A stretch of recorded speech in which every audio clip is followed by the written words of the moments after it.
Lehdistötilaisuus, kolmas puolivälierä, Kouvolan Pallo ja Kiteen Pallo.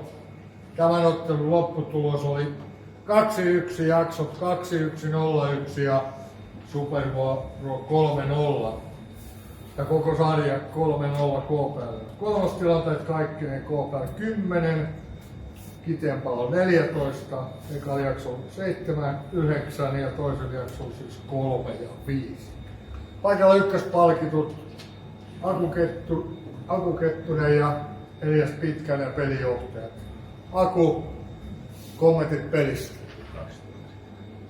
Tiukkaa vääntöä ja pinnat mitä tuli käytännössä räpylästä ja parempi voitti lopussa. Sarjaa vai tän ottelun? Molemmat. Aivan. Vaikka tilanteita siellä oli paljon, niin siltikin. Mutta kausi kokonaisuudessaan, miten siinä summaa, nyt kun tämä oli viimeinen peli? En pysty vielä sanomaan mitään. Ja tietysti pettymyshän se on, kun viimeinen peli hävitään. Totta kai ymmärrän. Sitten Elias, tuttu näky täällä lehdistötilaisuuksissa ja kentältä kultainen kyypärä päässä. Ekalla jaksolla tuntui, että joku täällä sanokin, että Elias vei Kiteitä ja että Kiteestä sen takia ei ollut mihinkään, vaikka hallitsit tilanteita. Miten teiltä se itse tuntui? No en mä ihan itse menisi noin sanomaan kuitenkaan, että pelattiin hyvää ulkopeliä, niin kuin Aku tuossa totesi, että taisi, en tiedä tuliko kaikki pelijuoksut Hanskasta. Taidettiin tässä yhteen ääneen tuumata, että mitä mekin annettiin 2, niin tietyllä tavalla räpylästä, että oli mahdollista tehdä pallot. Ei siinä sen kummosempaa, että kyllä itse antoi aika kovan vastuksen tänään, tai tuo sisäpeli oli meillä vähän haastavaa, siinä myös vastustaa hyvyyttä paljon jotenkin toiselle jaksolle, tuntuu, että tilanteet on hyvin haastavaa, mutta hienoa, että saatiin 3-0 pakettiin, että nyt saadaan vähän huilata ja reenata sitten, että ei tarvitse huomenna Kiteelle. Ilman muuta näin. Milläs miettii? Vastustajahan ei vielä tiedetä, että se selviää sitten myöhemmin, mutta millä miettii väliä? No onhan se aika hienoa taas päästä pelaamaan, että se ei ole itsestäänselvyys mitä täällä aina vanhemmat pelaat toivottaa. Että kun tällaiset nuoret tulee pelaamaan aikoikausia aina ollaan välierissä, niin se ei ole itsestäänselvyys tälläkään ollut. Älyttömän hieno juttu ja päästään tavoittelemaan sitä kirkkoita, niin kyllä se on se, minkä takia kuitenkin reenataan pitkä talvi ja kesä. Näin on varmasti. Lehdistö kysyttävä. Pelaajat yhteisesti. Kuinka paljon teidän mielestä tuli niin sanottua playoff-henkeä tässä sarjassa? Aku. En osaa sanoa. Elias.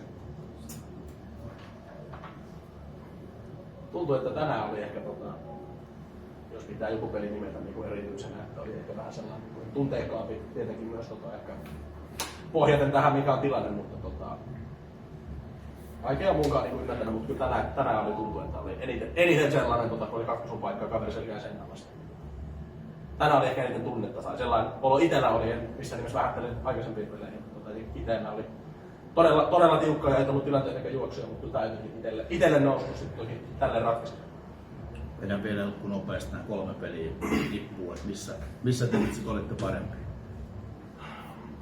No päälle nyt aika tyhjää, että vaikea ekaa peliä tuntuu, että ei enää muistakaan, mutta kyllä me ulkona oltiin niin etenkin se toinen peli tuolla Kiteellä, niin kyllä me oltiin ulkona niin hyviä ja siellä voitettiin. Että sisällä sitten tehtiin tarvittavaa, että jos lyötiin Kiteellä, yksi juoksu lyötiin ja saatiin harhalla ja tänään on lyöty varsinaisella peliajalla 2, niin eihän sisäpeli ole ravattelu ollut, mutta ulkopelillä voi olla mahdollista, että pystytään voittamaan kuitenkin noin juoksumaan. Kiitos. Kiitos Aku, kiitos Elias. Olkaa hyvä. Kiitos. Sitten pelinjohtajat. Sami Partanen summaappas nyt tämä peli. Ulospäin näytti kuitenkin varmaan pirteimmältä teidän peliltä näistä 3 pelistä, vai olenko ihan väärässä?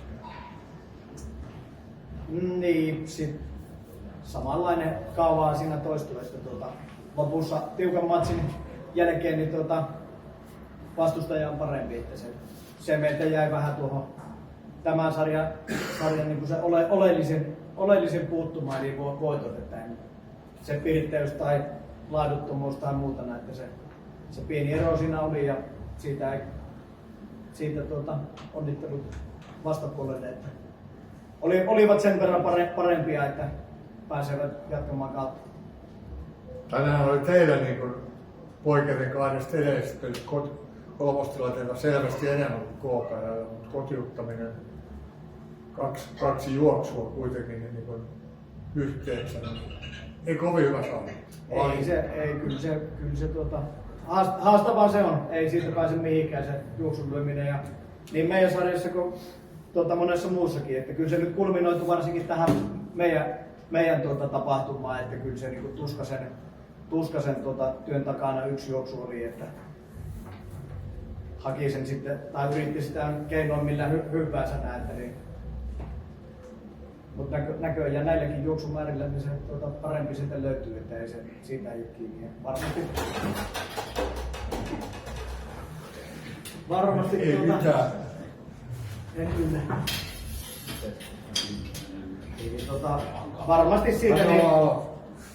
Varmasti siitä niin kun sitä mietitään vaan toki jääpi näin, mutta se, että harmittavan lähellä, mutta niin pirullisen kauan. Kiitoksia tästä summauksesta. Petri, onneksi olkoon välieräpaikasta. Kiitos. Upea saavutus. Mutta matka on vielä kesken vai mitä? Joo, kyllä se on silleen. Vähän koko kesä on odoteltu, että alkaisi peli kulkemaan, niin jos se pikkuhiljaa alkaisi kulkemaan. Ei vieläkään alkanut. Mutta ulkopeli on pelattu hyvää ja sitten se antaa sen mahdollisuuden voittaa. Sehän on hyvä sinällään, että vielä ei ole aurinkoja olla välierässä. No joo, se on ihan hyvä. Kivoja, että sen takia nämä just niin kuin jotkut sanoivat, että sen takia ne aloittaa niin kuin, toiset aloittaa lokakuussa oman toimiajalla jo hyvissä ajoin ja harjoitella ja sitten tää on aika harmi tää eka kerros, että se kumminkin sit se kestää viikon se pudotusmikin kiima sitten aina puoli viikon ja puolet pääsee jatkaa, sitten se jatkuukin sitä pitemmän se kausi. On tää mukavaa, kun tää on itsellä 4 kertaa putkeen, niin se on niinku ihan kiva silleen, että täällähän ne on ne paukut, että tästä aletaan sitten mittaamaan sitä meikauttaa, että onko se onnistunut vai ei. Tää on niinku se ensimmäinen piste siinä, ettei nyt ihan katastrofikausi ole. Niin, ei tässä nyt niinku itse haastun tänään parhaiten näistä peleistä ja loppujen lopuksi oli 2 kautta, vaikka nyt juoksumääriltä on tasaisia, mutta se oli niinku ihan selkeä, että meidän hallitaan. Niin silleen ihan hyvällistä jatkaa.